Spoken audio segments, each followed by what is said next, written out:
following is a Comfortably Zoned Radio Network production.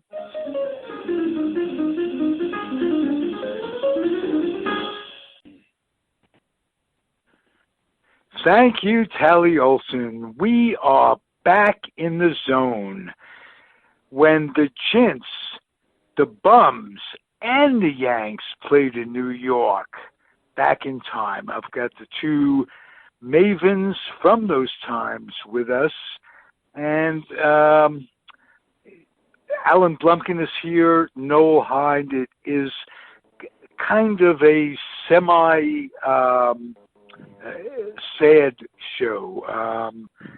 Johnny Antonelli passed away, who was a big part of all of our early baseball fandom days. And Noel, we're going to start with you and Alan are going to wax poetic about his life, the life and times of Johnny Antonelli. Have a great show, gentlemen. Thank you. Hi. Hello, Alan. It's Noel. Hello, Noel. And it's kind of a bittersweet show today, but I must say Mr. Antonelli, as Johnny Antonelli, as we knew him, was 89 years old. In the grand scheme of how people live lives these days, one can look back with sadness that he's not with us anymore. But the gentleman really, it would appear, I didn't know him personally, but he really appeared to have a good life, pitching in the golden age of baseball in New York. Wasn't always easy. Nobody ever promised anyone that professional sports would be easy. He pitched, of course, in Boston and Cleveland also. But I think we look at today's show as celebrating a life and celebrating a guy who was gave a lot to us as fans in letting us follow his career. I'm going to just start off with a couple things, and Alan, jump in whenever you feel like it. Okay. Antonelli was from upstate New York, from the Rochester area. Left-handed pitcher. Yes. He signed originally in 1948, I believe, with the Boston Braves for a bonus that was reported anywhere from $52,000 to $100,000. 65 is the accepted figure right now. I don't know how true that is, but that's the accepted amount. Who knows? Because teams released numbers, and then sometimes people didn't really get all of what was promised. So he came to the Braves really after World War II as a young guy, and I think you would agree the bonus created actual problems for him because he couldn't get sent down to the minor leagues. He never played a day of minor league baseball in his life, I don't think. Certainly didn't as a young man. No. But there were guys on the Braves who resented him because the team had given a vast amount of money. It would be worth like $500,000 in today's dollars to an untested kid of 18. Meanwhile, a lot of people were making $7,500 a year. Johnny Sang was, one of the biggest. Johnny Sang was one of the biggest guys who resented Antonelli. Not so much resenting Antonelli as a person, but resenting the bonus that he got. Yes. And Sang was an established star, and Antonelli probably made more money that year than Sang. And of course, Sang was a pitcher too, so you can really see the resentment. But of course, baseball, the finances of baseball had changed a little bit since World War II, and people were willing to throw bonus money, as it was called back then, at kids who looked like they were can't miss. No, they also signed Del Crandall, who was Antonelli's age. They also signed him at when they signed Antonelli. That's correct. And now that I think back on it, a couple of times Antonelli was pitching to Crandall, which meant it was two 18-year-olds. I think that was the first time, or one of the few times, you had an actual 18-year-old battery in the major leagues.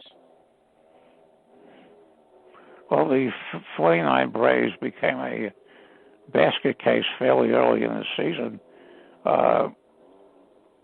Billy Southworth, who lost his son, who he was very close to, in a train. He was a fighter pilot.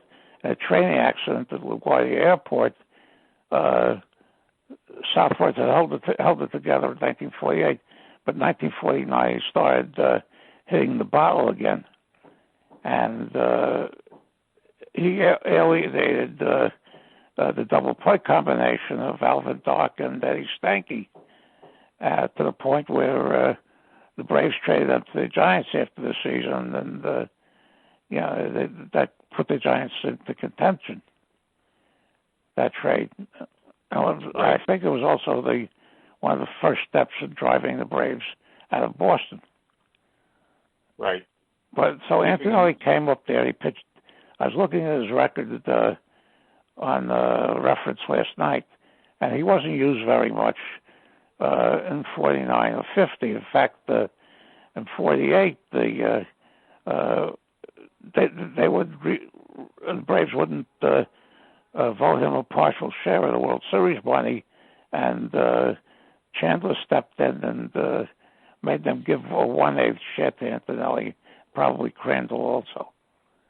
But Antonelli and Crandall both went into the Army after 1950. They missed 51, 52. They came back to the Braves, who were by then in Milwaukee, for 1953, and Antonelli went into the rotation, and he was 12-12 for them. And then after that season, the trade came. Just going back for a moment, Antonelli pitched only 4 games for the Braves in 1948, and the players voted. They lost the World Series to Cleveland. Yeah. The players voted 31 losing shares, but a losing share was worth $4,500. You could buy a house for that back. Yeah, well, that's because they played games in Cleveland. In those days, it was based on the attendance. Right. The World Series shares, and so Cleveland had capacity of 80,000, and they probably filled that during the games in Cleveland. So that's why the World Series share was a lot bigger. That's why ostensibly in 1951, some of the Yankees went to the Bobby Thompson game and were rooting for the Giants because their capacity was a hell of a lot bigger than Ebbets Field. Right, and it's also why the 1954 share was quite high. I can't forget the actual number. So the Giants, I think, got 11,000 per man. Yeah, that's which was a ton of money in those days for that. Absolutely. That was more than a year's salary for working men. I think a working, back then it was like if you were making $100, $120 a week, you could survive, you could live. So $11,000 a year was $11,000 for a World Series was quite a paycheck. In fact, I think the losing share might have been about 7 or 5. Something like I think it's 6 or 7. I think it was. But I would have to look that up. But the thing is also is that the series ended in 4 games, so they lost 3 games, but the players only got cuts from the first 4 games. Yes, to make sure that there weren't any shenanigans, any hanky-panky with shenanigans with how long the series went. Going off on a tangent a little bit, if I remember correctly, the 59 World Series had a big payday too because the Dodgers could fill up Los Angeles Coliseum. Yeah. And Comiskey Park was it was not one of those 32,000 seat No. ballparks. I think it was like 42, 45, something like that. So the players, you always wanted to play the team with the biggest possible ballpark in the World Series. Yeah, I know that. Yes. Yeah. Of course, when I was a kid, I couldn't understand any of that. But yeah. Yeah, I remember innocently asking my father, why is it based on just the first 4 games? And he looked at me and said, "So players can't tank it to get more money." More money. Of course, my father was a reporter during the Black Sox scandal. So in 1919. So anybody of that age who'd been that close to newspaper work knew that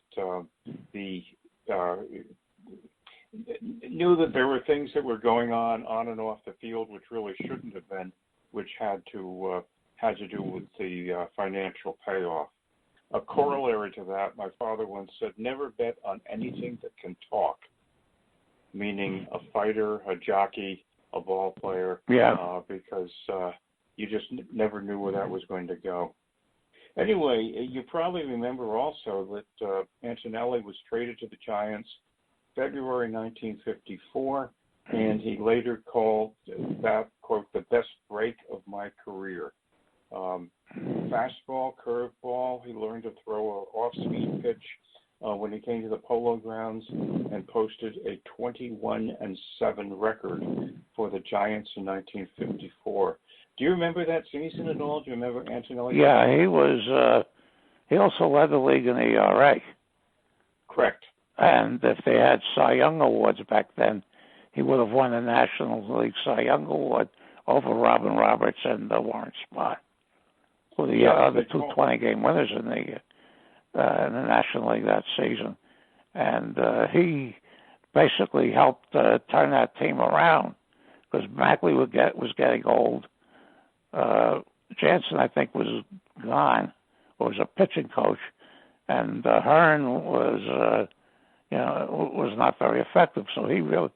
They also got Don Little in the trade from the Braves, and they gave up Bobby Thompson, who would go to spring training with the Braves in 1954 and immediately break his ankle, paving the way for some kid from Single A Jacksonville named Henry Aaron.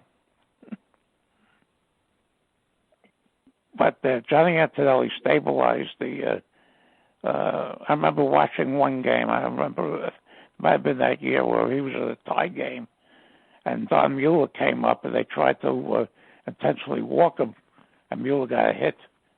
That wasn't a game for them. Yeah, speaking of hit, Antonelli had no compunction about plunking a guy if he needed to. It was one of the things he learned along the way.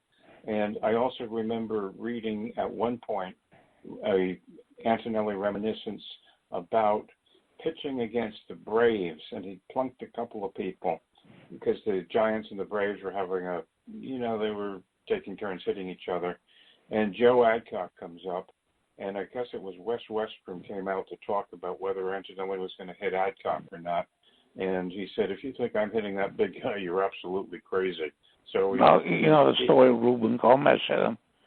And Adcock was chased through the Polo Grounds through the center field, the area where the clubhouse was by Adcock, and Adcock probably would have hit him over the head with a bat if he caught him. Yes, Antonelli was very, very smart pitcher. Yes. In fact, he helped them win the pennant and the World Series. I remember because we were allowed to listen to this on radio. I was in grade school at the time, and Antonelli gave up a home run to Al Smith, the Cleveland leadoff hitter, in the first inning, and that was it. He didn't give up any runs in the rest of the game. Yeah, he pitched a complete game in that game, and then he relieved in Game 4 to close the series out. Correct. He, in fact, he came into the fourth game. Everybody forgets to just backtrack for a second. everybody remembers, the catch in that World Series. Yeah. And people do not remember what a fine game Antonelli pitched in the first game, and he came in, I believe, in the 8th inning. For the 4th game, yeah. He pitched the second game. He pitched the second game. Correct. I'm sorry. Yeah. You're right. But then DeRocher pulled sort of an old-fashioned John McGraw move where he was like within 5 outs of sweeping the series, so he just brought in his best pitcher. And obviously the instructions were just finish it out. Just do what you need to finish it out. And we get out of here with the championship.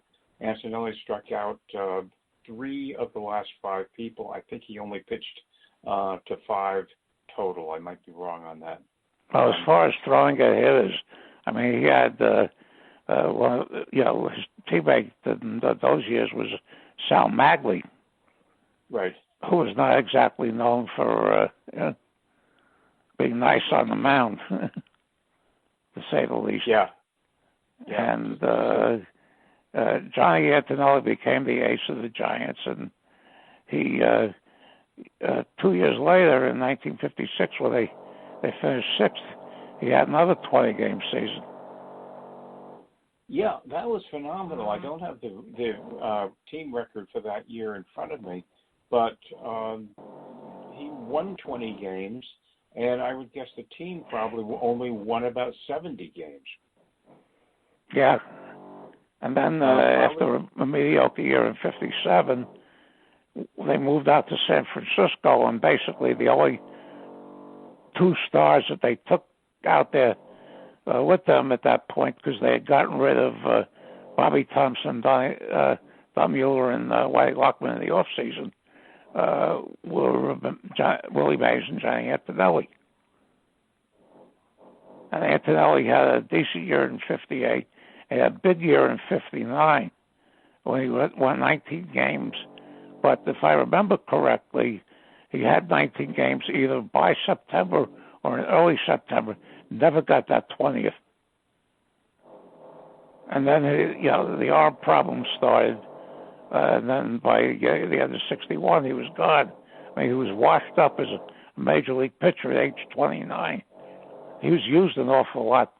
He had a lot of innings pitched, for the Giants during those the 6 years from 54 to 59.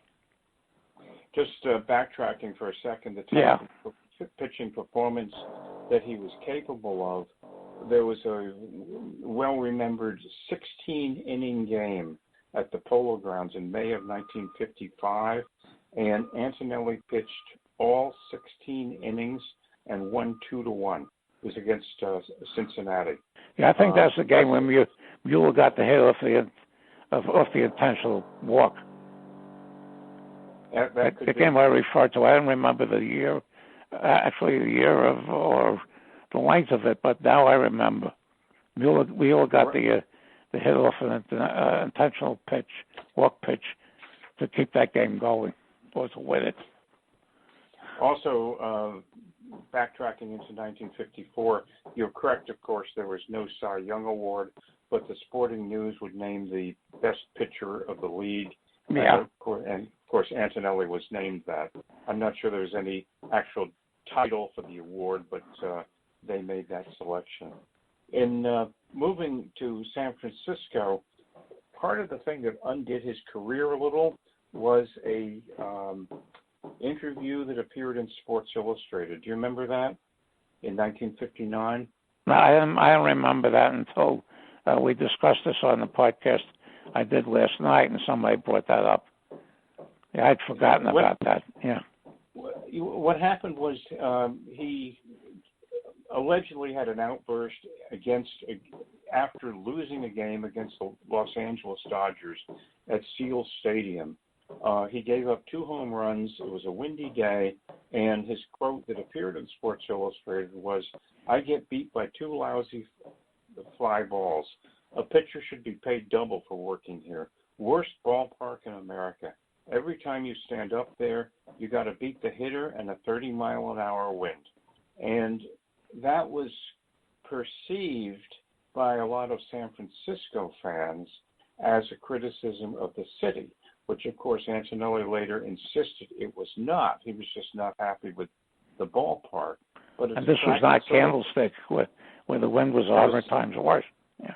Yeah, exactly. This was Seal Stadium, which was a minor league ballpark.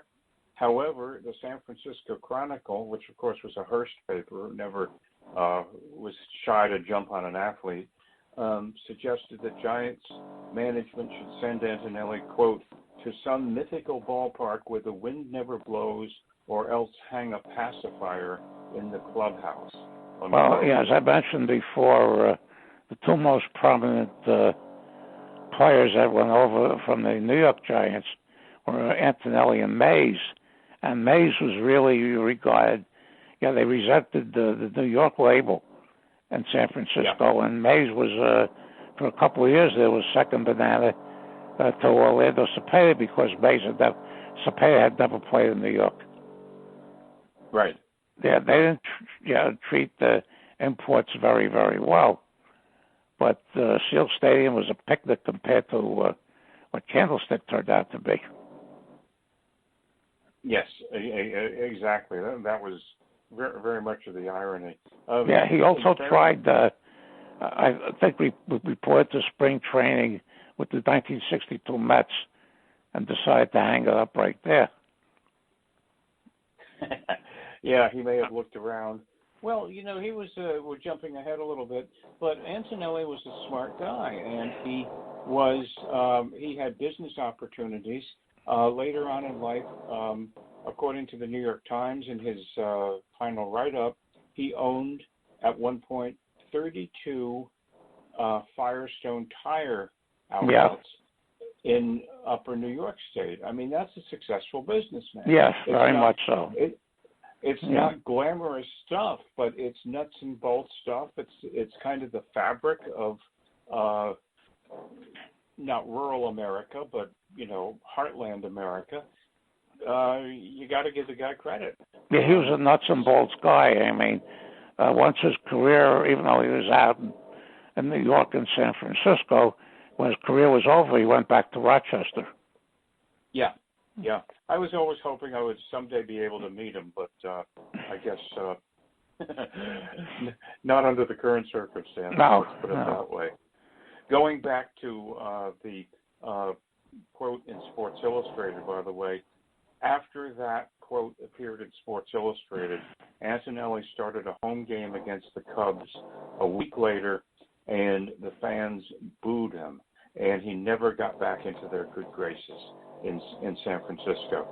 And again, as I said, he always said that he had been misquoted, and the writer had kind of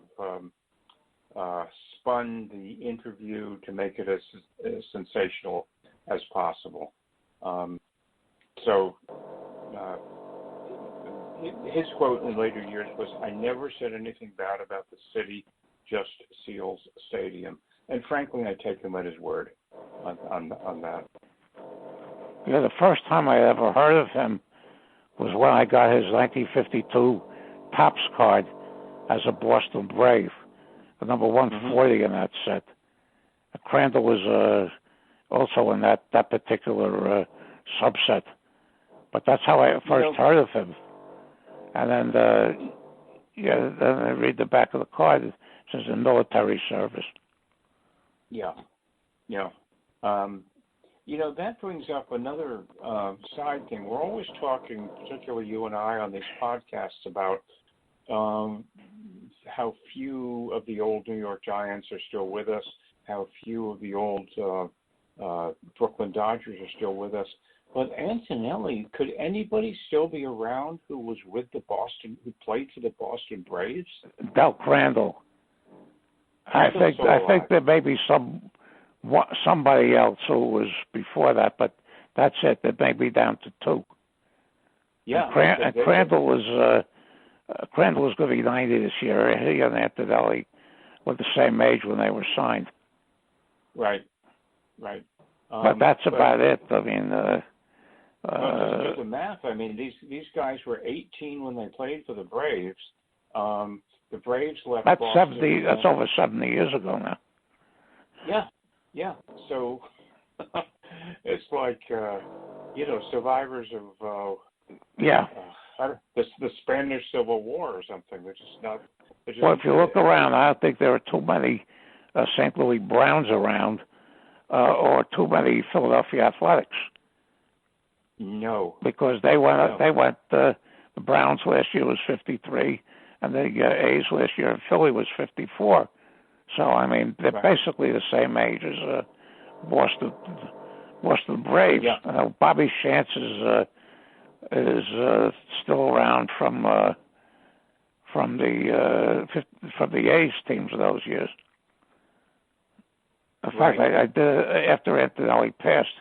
I went through a list of 1952 Topps players, and of the 407 cards that they issued, there were 17 that are still left, and 17 players that are still left. If you throw in Whitey Ford, Bobby Brown, who didn't have cards in that set but could have, it's 19. Is Ford the oldest living New York Yankee? I think so. Yeah, because what would he be now? He's 91 now. Yeah, in 1950. So yeah, 1928 was his birth year. Okay.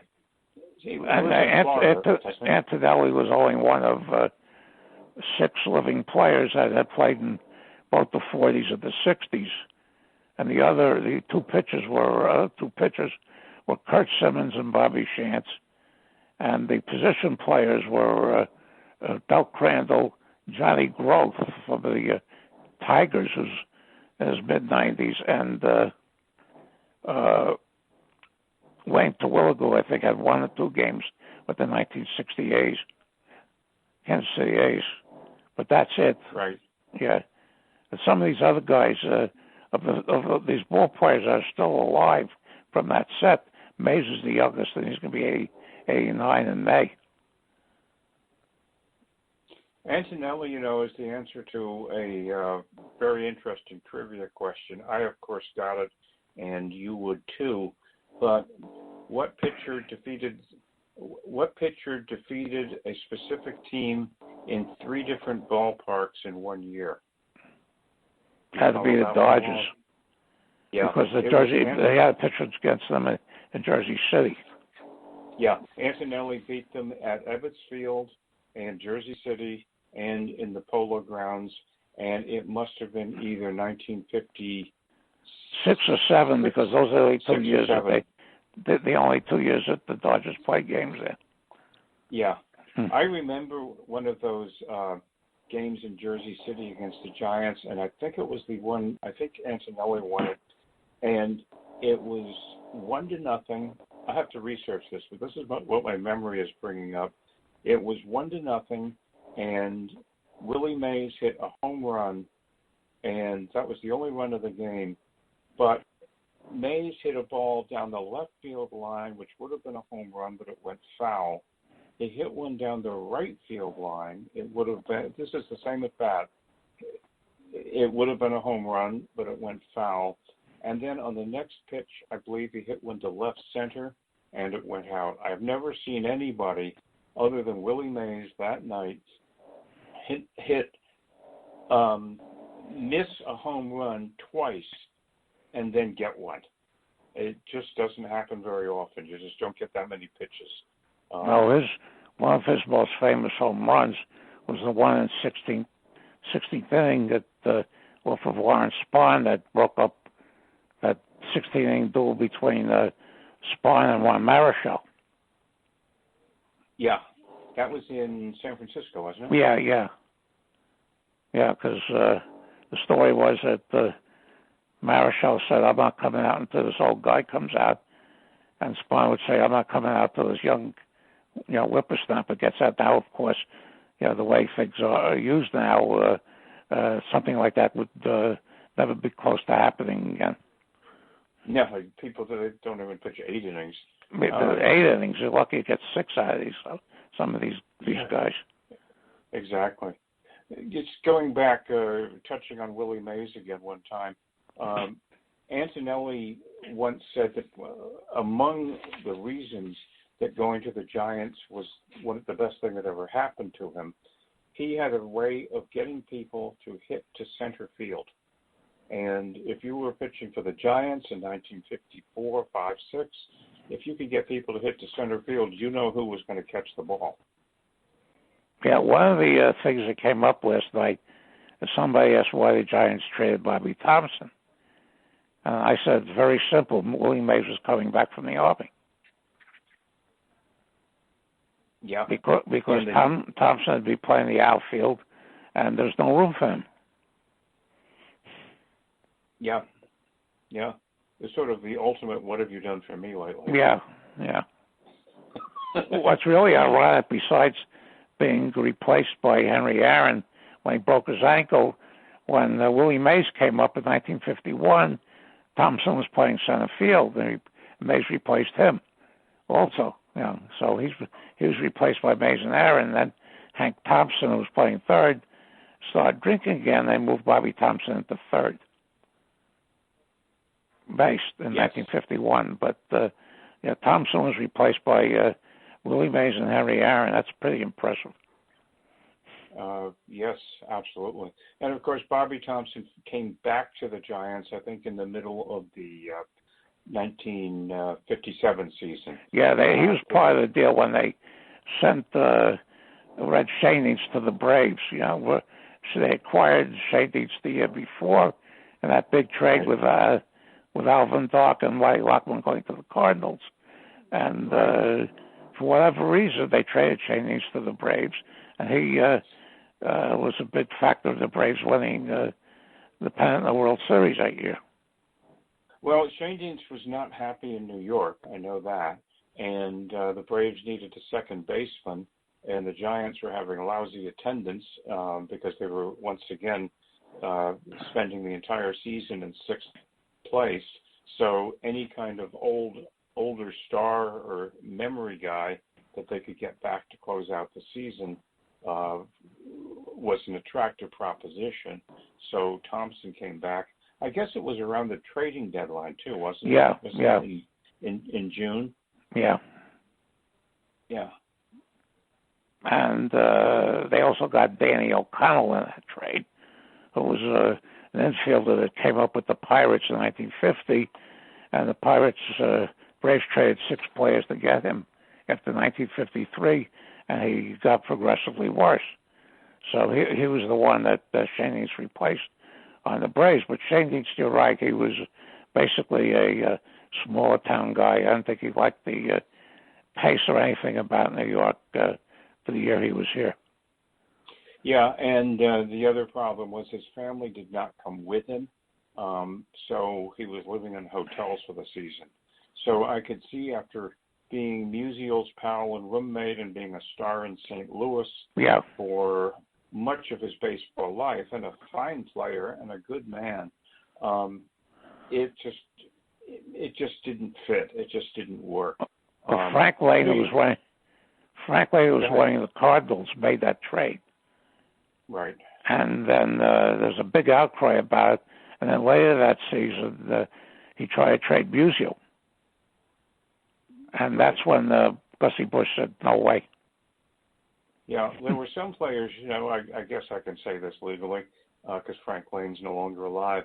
There were some players on the Cardinals who insisted that Lane was getting a sexual charge out of the trades.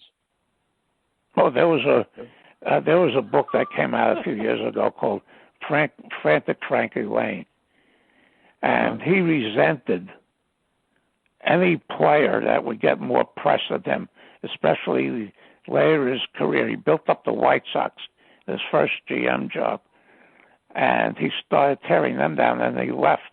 When he went to St. Louis, and then he went to Cleveland, and supposedly one of the, I have a few books on the trade, he traded Rocky Colavito to the Tigers because Colavito was getting more ink than him. Yeah. And then Lane went to the Kansas City A's, where he and Finley didn't get along. And that was the last job that Frank Lane had. And I read somewhere when he passed, that almost no baseball figures showed up at his funeral. Yeah. But he would build teams up and then ruin them. Yeah. Yeah. But you're right. He probably did have some kind of a charge trading a player that he thought was more popular than he was.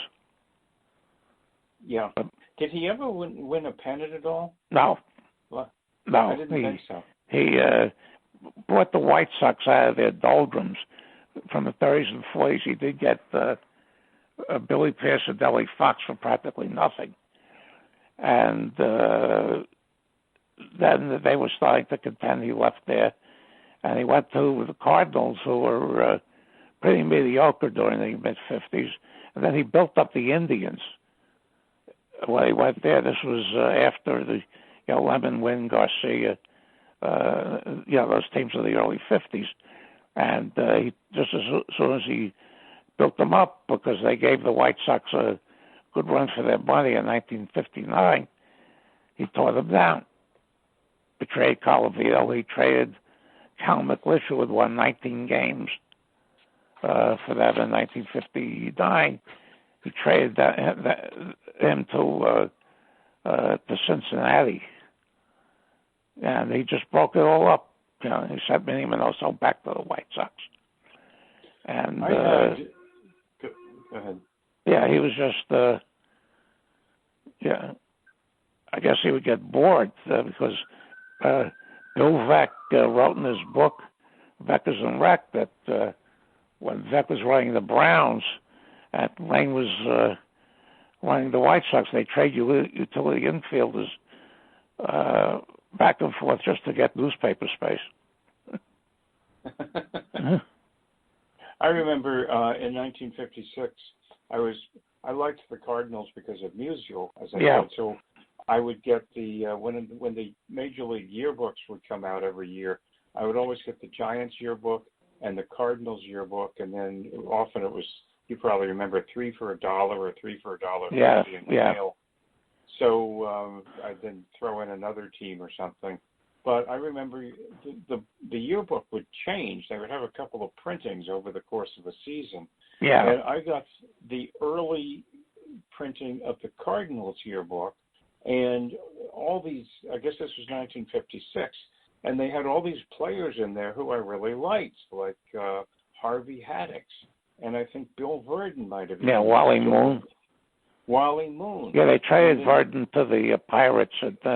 Another one of Lane's brilliant deals. He traded Verdon to the Pirates in May 1956 for Bobby Del Greco and Dick Littlefield. Dick Littlefield, I could do a whole program on him.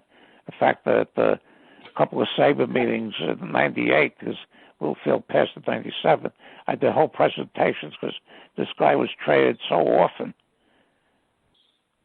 He's traded 10 times during a 10-year career, and there's a lot of fascinating stuff about his trades, and so I put together a presentation on him, and nobody could believe it.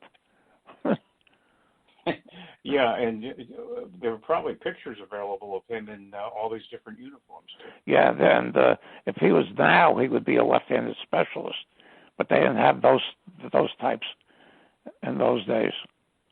Yeah, he, of course, was in the big change-ins to the Giants. Yeah, trade, I believe, the Cardinals had him for a month, and they passed him to the Giants, and the Giants tried to trade him in the Jackie Robinson deal. That's right. And when Robinson retired, the deal was voided. So the Giants were so thrilled to have him back that they sent him to the Cubs a couple months later. There you go. Yeah. I think we've hit our time thing. Anything fine to wrap up on Johnny? No, basically, when I heard this, because I keep track of all these real old guys. When I saw this on the internet last week, that I was very, very upset, because he seemed like he was a really, really nice man, and for his short time, for 6 years, he was extremely effective. Yes, absolutely. We will leave it there, and get together again next week and talk about New York baseball in the mid-1950s once again. Okay, thank you so much. Thank you, Alan. Take care. Okay, bye-bye. Bye.